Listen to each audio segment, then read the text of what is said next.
Hey everyone and welcome back.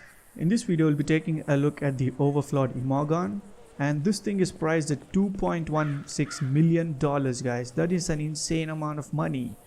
So this car is based off the real life Ronald Gumpert Nathalie, and the resemblance is just like the real life one if you ask me.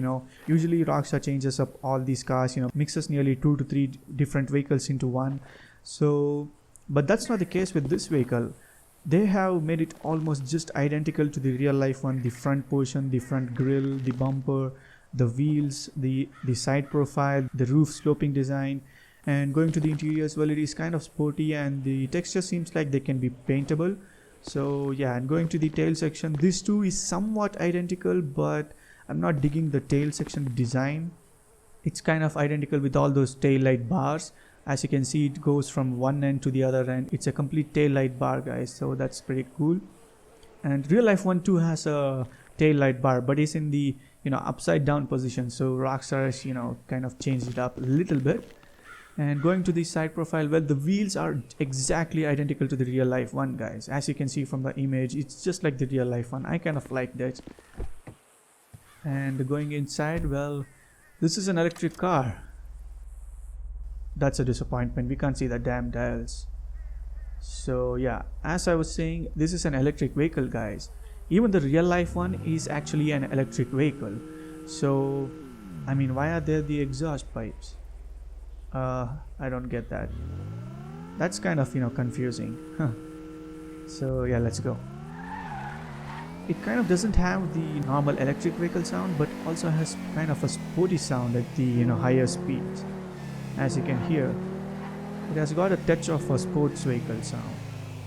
It might be hybrid, but still there's no smoke coming out of it, so that's kind of confusing. So yeah, let's go check out the customizations. Going to the primary paint, we'll be going with the metallic finish and a purple paint.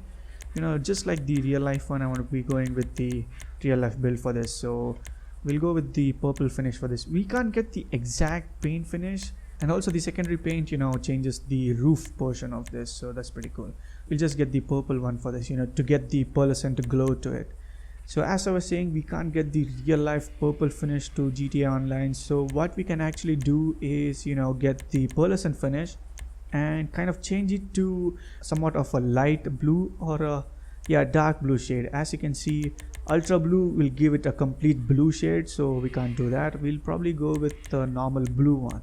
This kind of has a purple look as well as a slight glow to it, so yeah, that will be good.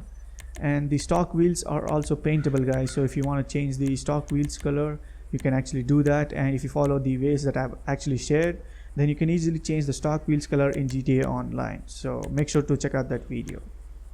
And the interiors, well, they are changeable. As you can see, like I said in the beginning, they can be changed to any color you like, but I'll just stick to the gray one. And yeah, let's go to the modifications. We have there's a lot of spoiler options to this, but I pretty much like the stock one if you ask me. There's the mounted spoiler. Well, actually this thing is just like the real life one guys. There's also a racing version of this Gumpert Nathalie, so that one has kind of a similar kind of a spoiler design, but that spoiler design goes till the very end, and the one in GTA Online, that cuts off even before the tail section comes, so I don't like that design. And then we have the other generic spoilers if you ask me, this tuner spoiler and all. These are kind of generic ones.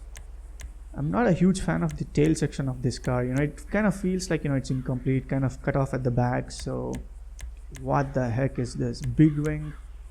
No way. These things look ridiculous on these beautiful sports cars. They are too massive for this thing. They're just too huge. The angled exhaust is quite okay. I mean, if you want to do the racing kind of build for this, that will suit the car. But just for this build, I'll just be sticking to the stock one. Nothing too crazy with this. And then we have the front bumpers. Okay, we can change the front bumper to carbon one. And there's also the primary stock bumper, primary splitter. Okay, not a huge fan of this, but it will be suiting for the race build definitely. There's also the race splitter. Okay, I'm not a fan of these. I'll probably stick to the primary stock one. And then going to the next one, we have the rear bumpers. Well, there are actually a lot of them, and these things just change this small portion of it, not the whole bumper thing. So oh, the Mark 1 kind of adds these huge splitters. Okay, so these are just changing the color or textures. Okay, so there's quite a lot of them, guys. So they don't change, they're not like a different versions of it, they just change the colors of the bumper and all. So I'll probably just go with the carbon diffuser. I'll just go with the carbon diffuser. Yeah. Next we have the side skirts. We have two options in that. The stock is black already, carbon, and the primary one. So I'll just stick to stock one, even that is black, so why get the carbon one? So yeah. Next we have the exhaust. Well, just like I said earlier, there's no smoke coming out of it or a sporty kind of a sound to it, so why even get these custom exhaust? These, having an exhaust and the car sounding like an electric car, yeah, just like I did right now, it will be hideous. But I don't like the chrome one, so I'll just get the carbon one just to hide that exhaust thing from the tail section. I wouldn't want that visible out there. So yeah, next we have the roll cage, and we have got quite a lot of them here as well. So this will be just like any of those roll cage and the seat setups, the sporty seats ones. So you guys can go ahead with these. They're just repeated ones. I don't have to go through all of them here. So yeah, I'll just go with the stock one for this. Decent, just like a sports car, not a race car. So yeah, next we have the grille. We have two versions of them. We have the carbon grille. Okay, so it blackens out that front kind of grille area. The stock one is kind of primary painted, so we'll probably go with the black colored ones, either the carbon or the plastic grille. And I think I'll go back and change the front bumper back to the primary painted ones. Yeah, like this one. So the middle section is black and the top and bottom portion is primary body color. This looks much better if you ask me, so I'll be going with that. Next we have the bonnets, the carbon one, the single vented hood. This looks bad. The double, oh, this too looks bad. All of these look terrible, guys. I don't like any of these, so I'll just stick to stock. Next we have the fender arches. We have the primary. Okay, this adds the sunroof at the front windshield.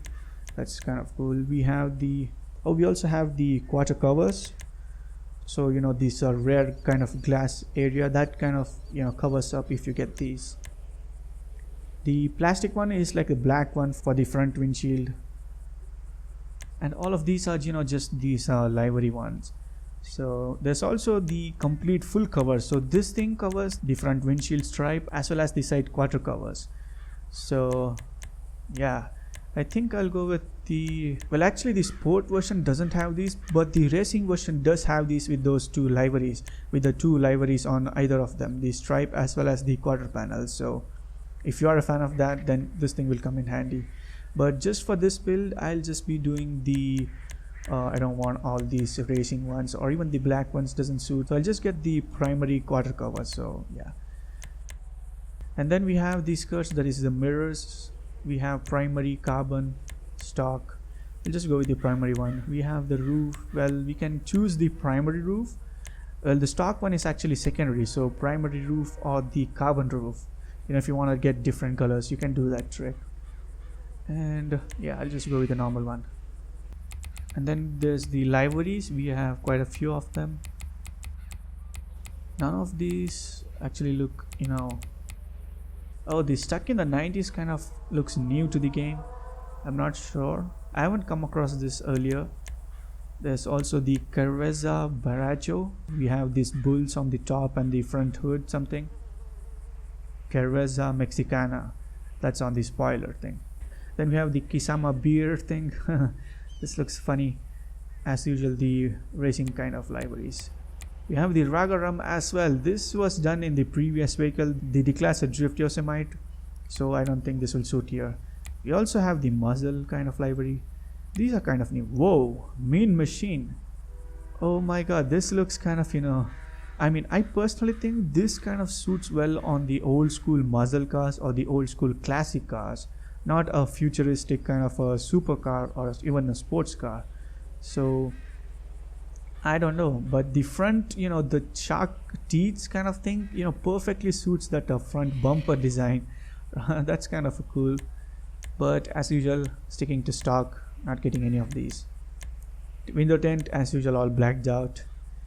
Wheels, well, we can get the custom wheels for this if you're doing any of those race builds and all. The S Racer is also kind of like the real life one, but when we have the real life stock wheels itself, why get these things? Technically, there's not much customizations options in order to make it to the real life one, but if you would building it to the race kind of variant, that would have been a different thing. But as I went to the stock variant, there's not much to change the GTA version of it. But if you guys want to do the race version, well, there's tons of customizations, guys, so just letting you all know. And here you can see the tail light in action, complete bar. There's also a secondary light when you apply the brakes, so a complete brake light bar.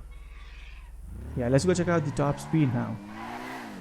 And here we are at the airport, and here we go.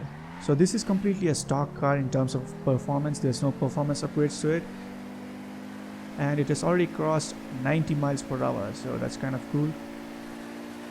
Crossed 95 miles per hour. We are at 97, and now you can actually hear the exhaust there, kind of like a sport kind of exhaust, but electric sound to it. And we are at 99 miles per hour, guys. So 99 miles per hour is the stock top speed of this vehicle. There's no performance upgrades, so but still the speed is kind of in the downside if you ask me. So let's get the performance upgrades done, the engine, the transmission, and the turbo upgrades real quick. And yeah, let's go check it out again. And here we go. The acceleration seems to be improved a lot, already crossed 80, 90 miles per hour. Oh my god, even crossed 100 miles per hour right there. That's crazy. 103, 106 miles per hour. That's crazy acceleration increase, guys. So it seems like 106. Yep, 106 miles per hour is the top speed of this vehicle, guys. So not in the higher segments. Also, this car is in the sports category. It is not in the super category like the other Overflod cars. So that kind of makes sense. If it was in the super category, then that would have been very devastating for having such ridiculous high-end speed. But still, this is in the sports category, so having that price, well, it's kind of just okay, guys. The price too is not less just because it's in the sports category. This thing is priced at $2.1 million, close to $2.2 million. So don't forget that. But still, I personally think this is kind of overpriced for what this car is. So I'll just leave it to you guys. What do you guys think? If it's worth it, if it's not worth it, it's a terrible purchase for the price. I'm really confused on what Rockstar is doing with this DLC. We really expected some very good outcome in this DLC, but they kind of ditched us with all these overpriced cars and the Heist paying peanuts. So that's it for this customization build and the top speed test video of this car. Make sure to stay tuned, as up next is the Dinka Blista Kanjo, the classic Honda Civic Type R. It has got tons of customizations, guys. So do drop the video like and also subscribe if you're new to the channel. Thank you all and have a good day.